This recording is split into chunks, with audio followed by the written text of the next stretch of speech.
panneau.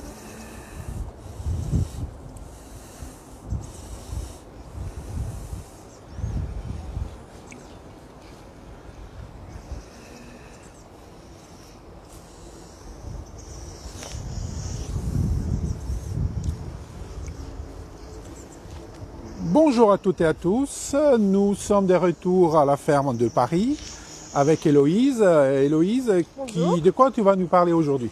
Aujourd'hui, je vais vous parler du petit potager. Alors, on va changer le nom, donc il va avoir une nouvelle vocation. Donc là, c'est un ancien panneau, mais cet espace va s'appeler bientôt, a changé de nom et on va faire le nouveau panneau. Ce sera le potager de ma cantine. Donc en fait, ça sera un espace qui sera cultivé de manière de produits de maraîchage classiques qu'on peut retrouver en Île-de-France. Et donc, c'est surtout aussi pour reconnecter les Parisiens qui mangent à la cantine aux légumes. Comment pousse un légume en fait dans son potager? Comment pousse un chou, une carotte? Et donc ici, on voit bien qu'il y a des planches de culture qui ont été délimitées. On va revenir un petit peu plus près tout à l'heure. Je vais juste faire une introduction générale, mais donc on voit bien les carrés délimités avec la paille. Donc il y en a 10 au total. Et avant cette nouvelle vocation de potager, ici c'était plutôt un jardin avec des cassis, des groseilles, des noyers. C'était pas vraiment des planches de culture de légumes. Il y avait des arbres qui faisaient un petit peu d'ombre. Et là on a vraiment décidé de faire un potager classique en respectant bien sûr les principes de l'agriculture biologique. Donc on va le voir un petit peu de plus près aujourd'hui. Déjà, pourquoi 10 parcelles? Pourquoi 10 parcelles? Voilà. Alors parce qu'on va faire une rotation de culture, mais ça je vais revenir un petit peu après. Juste pour vous expliquer le travail du sol qu'on a fait en amont. En décembre, on a travaillé avec l'école du Breuil, les étudiants de l'école du Breuil dans le bois de Vincennes, et on a vraiment tous les végétaux que je vous ai cités avant qui étaient ici, on les a transplantés dans d'autres endroits de la ferme, sur d'autres espaces, dans le verger ou dans un autre potager. Et donc on a travaillé le terrain avec la grelinette pour aérer le sol. On a désherbé aussi manuellement. Donc tout ce qui est fait ici vraiment est un travail manuel. Il n'y a pas du tout de labour. On ne fait pas passer de tracteur, de toute façon on n'aurait pas la place. Donc on a vraiment travaillé ce sol-là à l'aérer. Et ensuite on l'a amendé, comme vous voyez, avec la paille, parce que c'est une ressource qu'on a sur la ferme locale. Tous les jeudis, en fait, on récupère dans la basse-cour notre paille souillée. On peut voir un peu de plus près. Voilà, c'est un mix d'excréments et de paille qui va nous servir pour couvrir le sol, garder l'humidité, éviter la repousse d'adventices, pour ensuite nous mettre nos plants en mai qu'on recevra de nos pépinières. Donc nous rappelons à Maëlle que nous sommes à la ferme de Paris qui se trouve dans le bois de Vincennes. Dans le bois de Vincennes, voilà. Donc ce travail-là, on l'a préparé, ce sol, donc avec les étudiants à l'école du Breuil. Et depuis janvier-février, on laisse ce paillage se décomposer avant les plantations que l'on fera au sein de glace. Après les seins de glace, donc c'est les dernières gelées. Et puis, ouais. Et donc voilà, les plantations seront mises sur ces carrés. Donc voilà, le paillage c'est très important parce qu'on ne laisse jamais un sol à nu en attendant les plantations. Et donc on a délimité aussi les allées. Alors vous voyez, c'est vrai qu'ici aujourd'hui on ne peut pas trop encore circuler parce qu'il y a la pose d'un filet. Alors à votre avis, pourquoi, je ne sais pas dans le chat s'ils peuvent répondre, s'il y en a qui ont des idées, pourquoi on a mis un filet? Si on regarde de plus près entre la paille, là les allées, on voit des petites graines. Ah d'ailleurs, un peu au fil là. Là-bas aussi, donc on a fait quand même un semis-dense. Donc en fait c'est du gazon, du régras qui a été semé pour délimiter nos allées. Et vous voyez d'ailleurs la taille des allées est assez fine pour vraiment maximiser les planches de culture pour avoir le plus de production. Est-ce qu'il y a une taille que tu conseilles pour la taille des chemins? C'est quoi, après, 20, 30 cm? C'est en fonction de chacun, c'est-à-dire qu'ici nous on n'a pas besoin de passer d'outils mécaniques en fait. Donc on l'a fait assez fin, mais s'il faut prendre, s'il y en a qui souhaitent tondre pour le gazon, ils peuvent faire la dimension d'une tondeuse.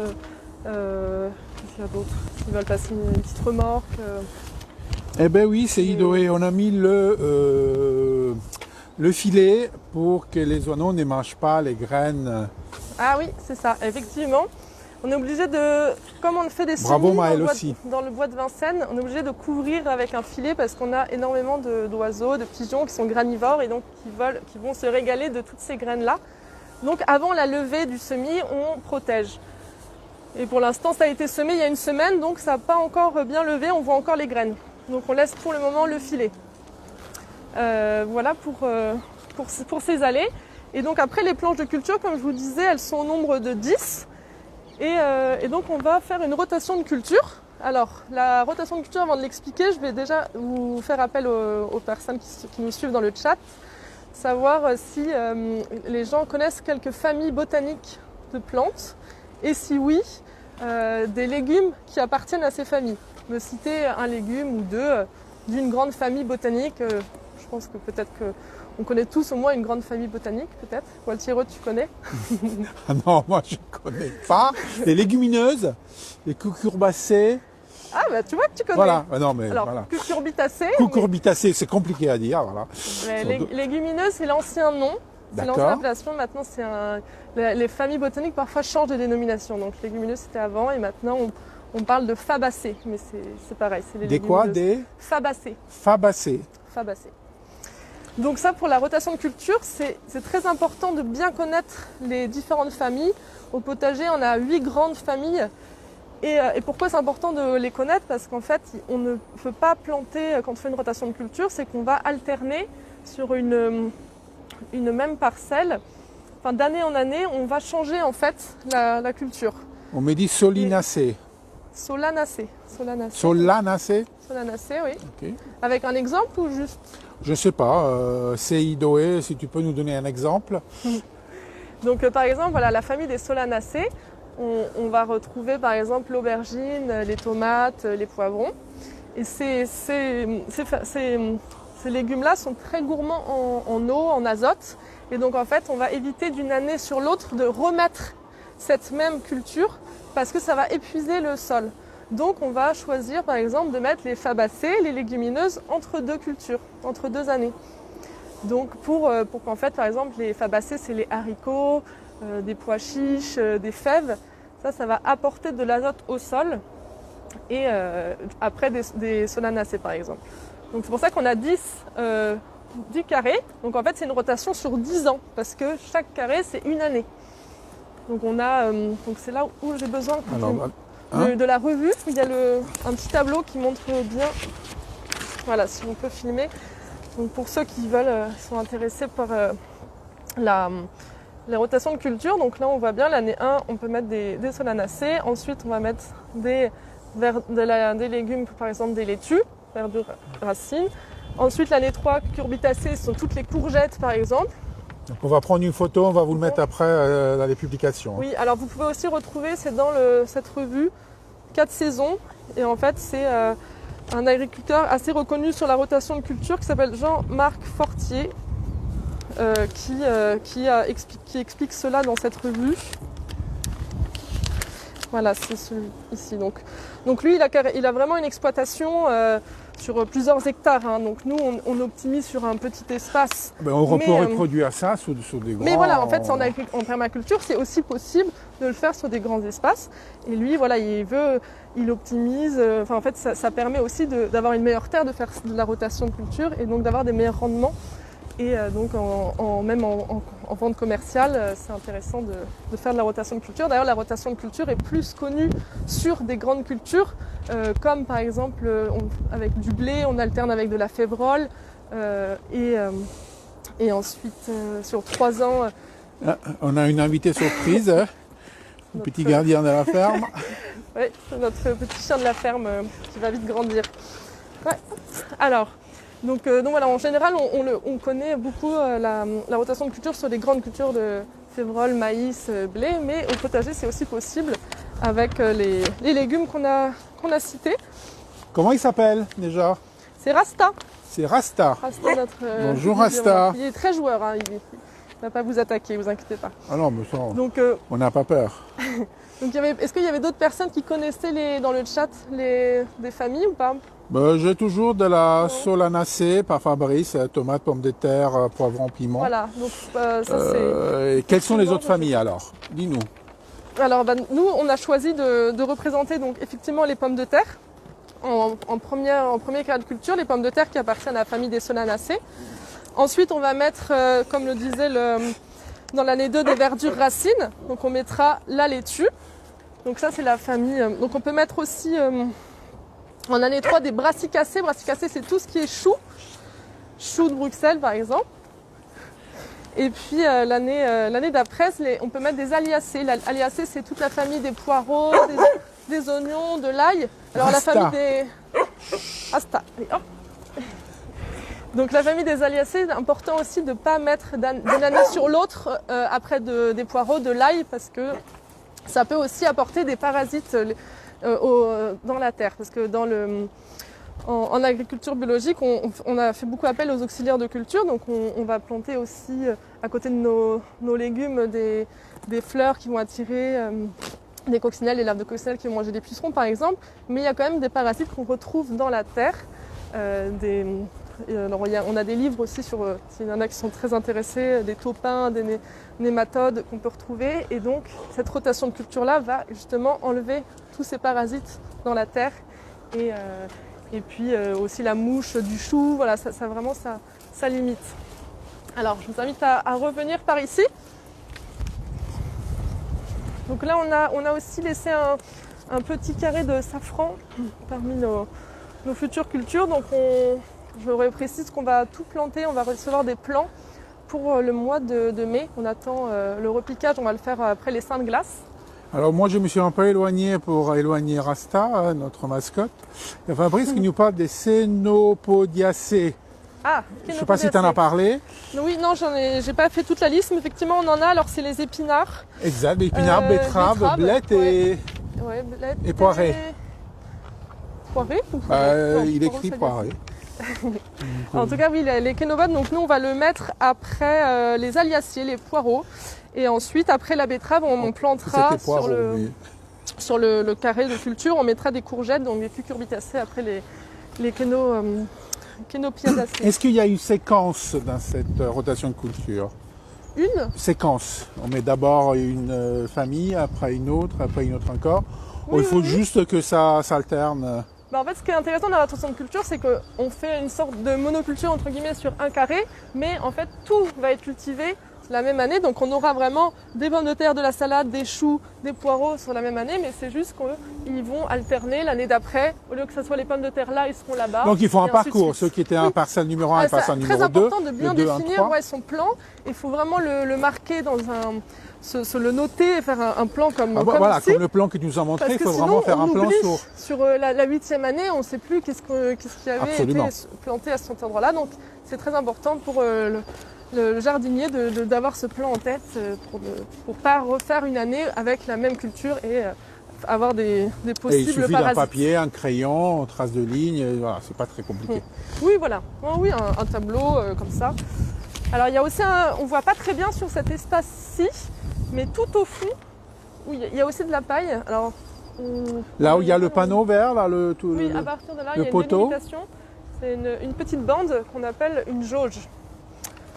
Alors, je laisse le public me donner la définition, l'explication d'une jauge dans un potager. Alors, qu'est-ce que c'est une jauge dans un potager? À vos claviers. Alors, le temps que... Puis on va juste vérifier. Hop. Donc juste pour revenir sur les avantages des rotations de culture, ça va vraiment diminuer tous les ravageurs et puis les parasites qu'on peut trouver dans la vie du sol.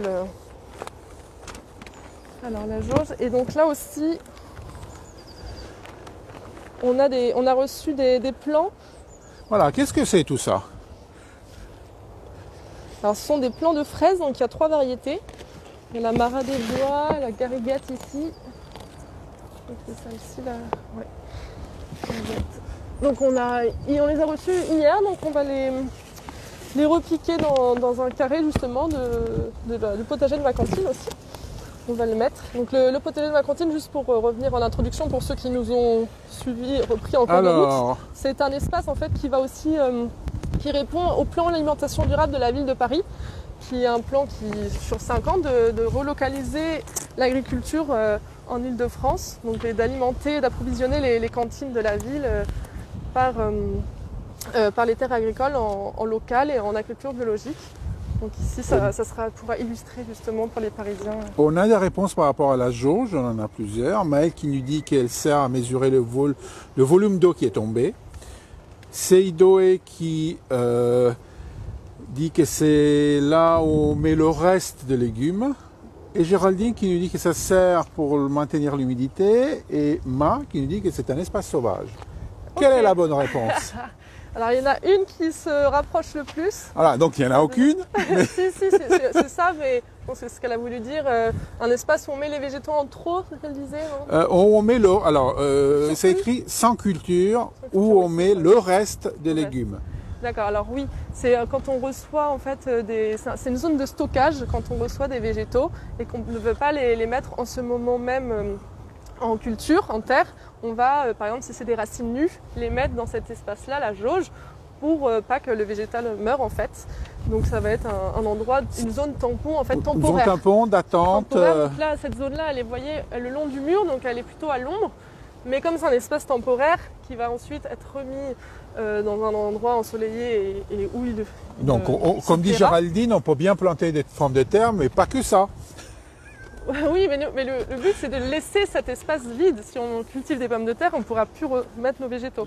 Donc, une jauge, c'est vraiment... c'est vraiment une zone de stockage, une zone tampon entre en attente d'être plantée sur la parcelle. Oui, voilà, exactement. Et on trouve que c'est intéressant d'avoir cette jauge-là et de ne pas l'avoir cultivée justement avec des légumes de la cantine. Rasta est des retours, donc si vous entendez le bruit. Donc, il est tranquille à ce moment.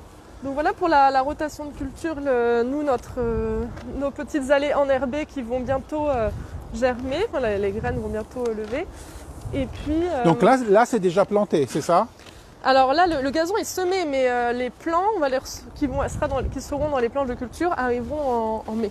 Ah d'accord, donc là on a juste préparé le terrain. Là le terrain il est préparé, il est en train de se décomposer, il est pas laissé à nu, c'est pour ça qu'il est couvert avec de la paille. Donc on le protège avec la paille. Quand on va recevoir les plants, en avril-mai, on va attendre les seins de glace qui sont plutôt mi-mai pour repiquer ces plants dans ces carrés. Mais on va rien mettre sur les allées en fait. Oui bien sûr, ça c'est pour le passage. Oui, et c'est important aussi d'avoir des planches de culture pérennes. C'est-à-dire qu'en fait, on va les laisser donc, comme sur 10 ans, mais c'est une rotation sur 10 ans. Et ça va éviter aussi un piétinement de ces espaces-là, en fait. Parce que toute cette vie au sol, la microfaune, nous, en tant qu'humains, on peut perturber en marchant si on ne cultive plus l'année d'après.